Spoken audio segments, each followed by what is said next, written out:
When I heard my husband's girlfriend call me by his name, everything I thought I knew about our marriage shattered.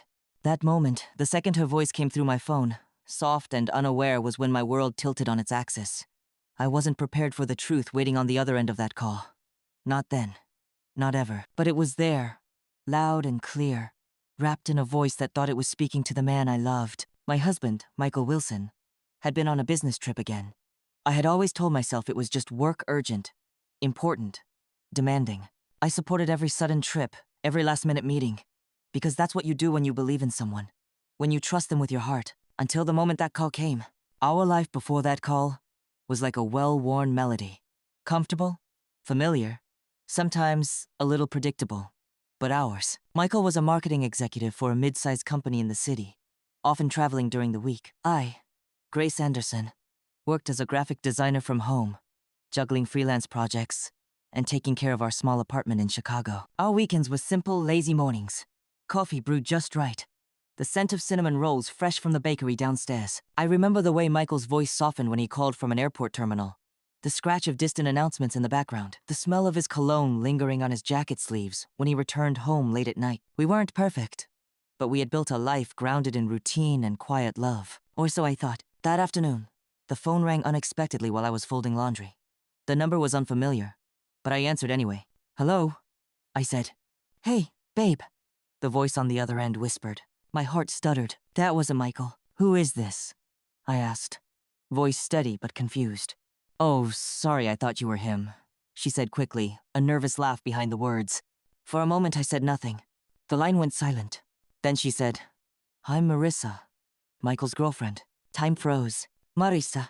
The name sliced through me like glass. The woman I had never suspected. The secret he had hidden. She went on, unaware I was listening, telling him about an apartment he'd rented downtown. A promise he'd made to her, something about starting over, away from everything. I felt a cold wave crash over me. Betrayal wasn't just a word anymore. It was a reality breathing between the walls of my home. In the days that followed, I moved through our life as if underwater. Every glance at Michael's phone, every unexplained meeting, every business trip felt like another thread unraveling a tapestry I thought was unbreakable. I started noticing things I hadn't before.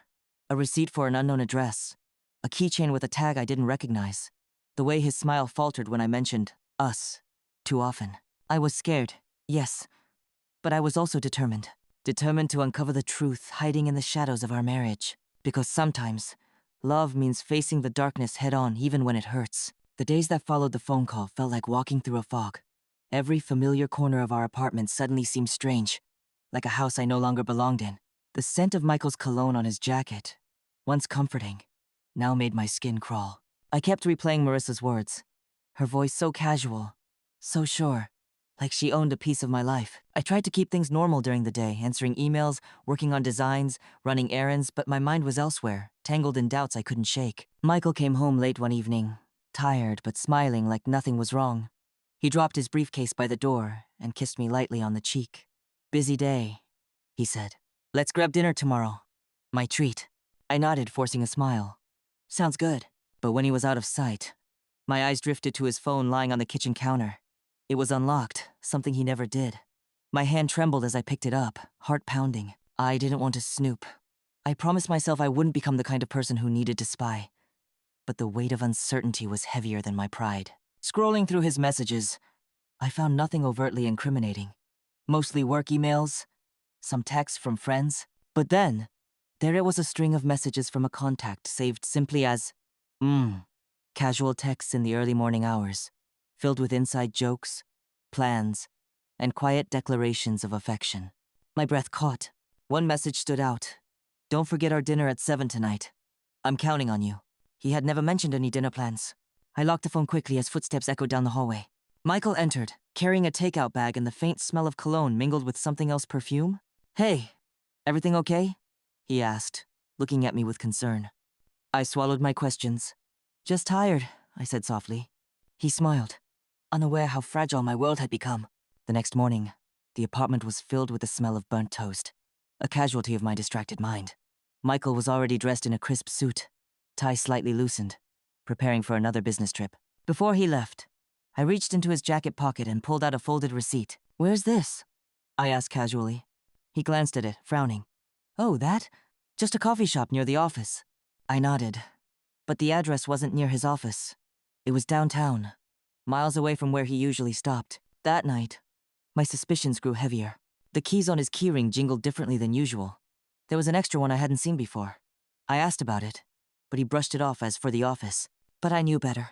That night, as I lay awake in the dark, the silence around me was filled with the echoes of his lies. Over the next few days, I started piecing things together. A vague memory of a text notification, a lingering perfume scent on his shirt, the way he avoided my gaze when I mentioned us. One afternoon, while Michael was out, I found myself drawn to the office drawer he always locked. His keychain had that mysterious extra key, and curiosity overwhelmed me. I unlocked the drawer. Inside, I found a small envelope addressed to M. My hands shook as I opened it.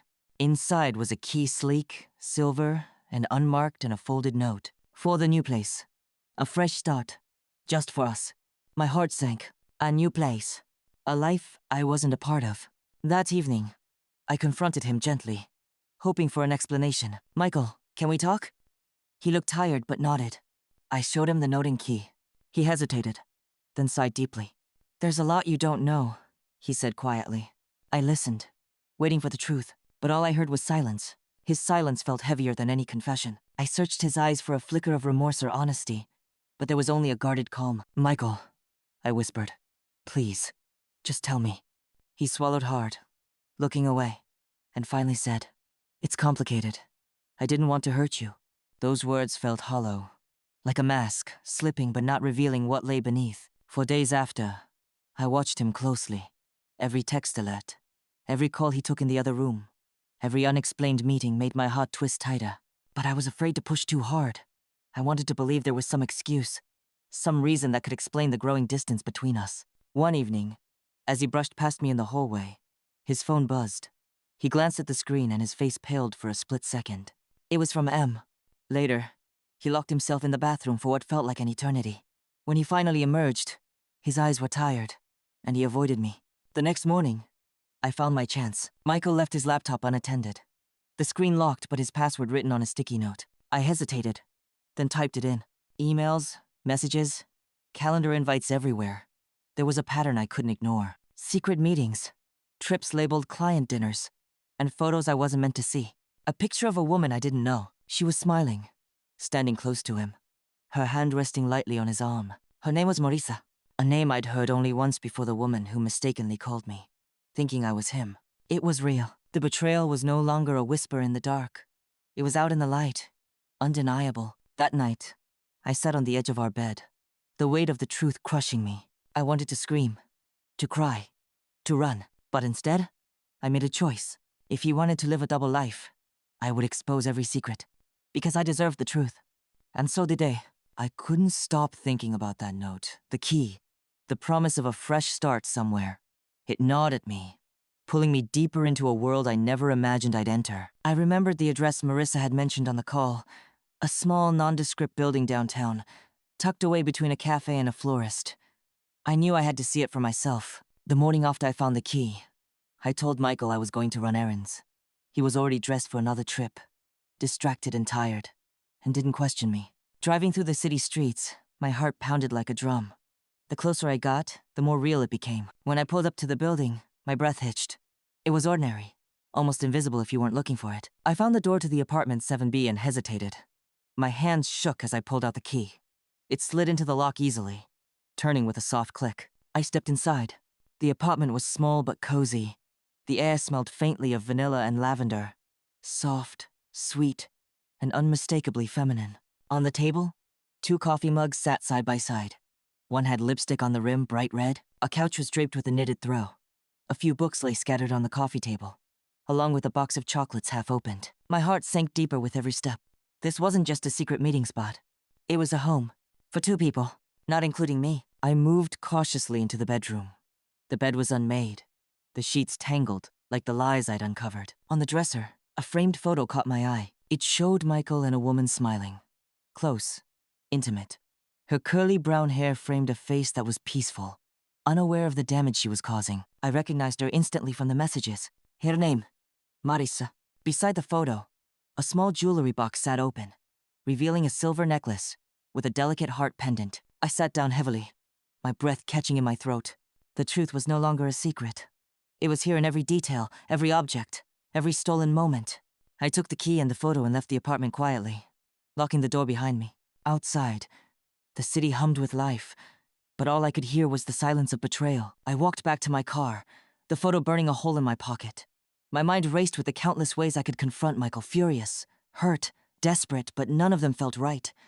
I needed something more, something that wouldn't just tear us apart, but would make the truth undeniable. Impossible to deny. That night, I sat at the kitchen table, the soft glow of the lamp casting long shadows. I thought about Marissa's accidental call, about the rented apartment, the secret promises, and all the lies. I thought about the man I thought I knew, the husband I trusted, and the woman he'd been hiding from me. I decided to set a trap not out of revenge, but to expose the truth, so I could finally face it with clear eyes. I sent Michael a text, carefully worded, pretending I was still in the dark about everything. Hope your trip's going well. Let me know when you're back. Then, I created a fake social media profile, posing as a woman interested in a new start. I used a few discreet photos from a friend's page. Nothing too obvious, but enough to catch his attention. For days, I played the waiting game. One evening, Michael received a message from the fake account. Hey, I heard you're looking for a fresh start. I'm around. Want to meet? I watched him react from the doorway as he read the message, his face falling. I replied quickly. They arranged to meet at a small cafe downtown, the same area as the apartment. I told a trusted friend about my plan and asked her to accompany me. I needed someone to witness this moment, to have my back. The night of the meeting, I sat a few tables away, heart pounding but steady. I saw Michael walk in, scanning the room nervously. And then she came Marissa. They greeted each other with the familiarity of people who'd shared secrets and promises. Their smiles were easy, unguarded. I felt a surge of something I hadn't expected. Not just anger, but profound sadness. Watching them, I realized the extent of the double life Michael had built. The betrayal wasn't just about the lies. It was about the fractures in a life we'd once dreamed of building together. After that night at the cafe, I knew I couldn't keep this secret buried any longer. The weight of the betrayal wasn't just mine to carry. It was time for others to know. For Michael to face the consequences not just in private, but in the world we shared. I started with the people closest to us, our families. I called my mother, Marianne Hartman, though it wasn't easy. We hadn't been very close lately, but I needed her support. When I told her everything, the call, the apartment, the secret life, her voice broke. But she stood by me. We'll get through this, Lena, she said softly. Next, I reached out to Michael's sister, Kathleen Pierce. She was shocked, confused, and, surprisingly, grateful for the honesty. It turned out she'd sensed something off for months but didn't know how to confront it. With her support, I began telling a few trusted friends, those who could stand with me, who wouldn't judge or gossip unfairly. Then, the hardest part, confronting Michael publicly. I invited him to a small family dinner at my mother's house, where both our families were present. As we sat around the table, I looked him in the eyes and spoke calmly but firmly. Michael, we need to talk. About Marissa, the apartment, and the promises you made behind my back. The room grew quiet. Eyes shifted nervously. Michael's face drained of color. He stammered, tried to explain, but the weight of his lies had built a wall too high. My mother spoke next, her voice steady. You broke the trust not just of your wife, but of this family. Kathleen nodded, adding, secrets like this don't stay hidden forever. Michael finally lowered his gaze, the shame unmistakable. Word spread through our circle. Friends, coworkers, neighbors. People treated me with sympathy and quiet respect, while Michael faced whispers and cold shoulders. But I never stooped to cruelty. My goal was truth and justice, not humiliation. The hardest consequence was watching the man I loved lose the respect of those he cared about most. The days after that family dinner felt like waking from a long, painful dream. The world hadn't stopped turning, but everything inside me had shifted. Michael moved out shortly after, taking with him the remnants of a life we had once tried to build. I was left alone in our apartment, the silence heavy but oddly comforting. For the first time in months, I felt a strange kind of freedom, a chance to rebuild not just the walls around me, but my own heart. I began to lean on my mother, Marianne, more than ever. She was my anchor. Her quiet strength and gentle wisdom helped me face the difficult days ahead. Slowly, I started to take care of myself again.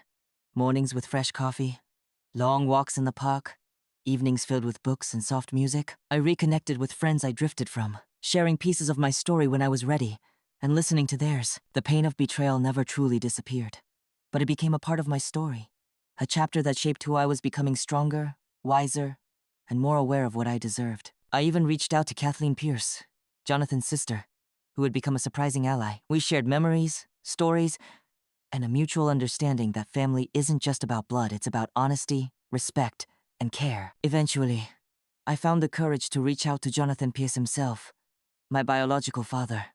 Meeting him was both terrifying and healing. He wasn't perfect, but he was willing to be part of my life, and that was enough. As the seasons changed, I began to rebuild a new life, one without secrets, without lies, and with a clearer sense of who I was. Looking back, I realized that betrayal is a wound that cuts deep, but it doesn't have to define us. It took losing the man I loved to finally find the woman I needed to become. Trust, once broken, can be rebuilt sometimes in unexpected ways. For me, it meant leaning on those who truly cared, embracing difficult truths, and opening myself to healing. I wonder, though, if you found yourself in my shoes, would you have faced the truth so boldly? Would you have set the trap, confronted the lies, or chosen forgiveness and growth? Life isn't about perfection. It's about resilience, honesty, and the strength to start again even when the pieces feel impossible to gather. Thank you for listening to my story. If you've been through something similar, or if this story touched you, please share your thoughts in the comments. Your voice matters, and your story might help someone else heal too. Don't forget to subscribe for more stories of real life, raw emotions, and the power of truth. Until next time, take care of yourself, and remember, you deserve honesty, love, and peace.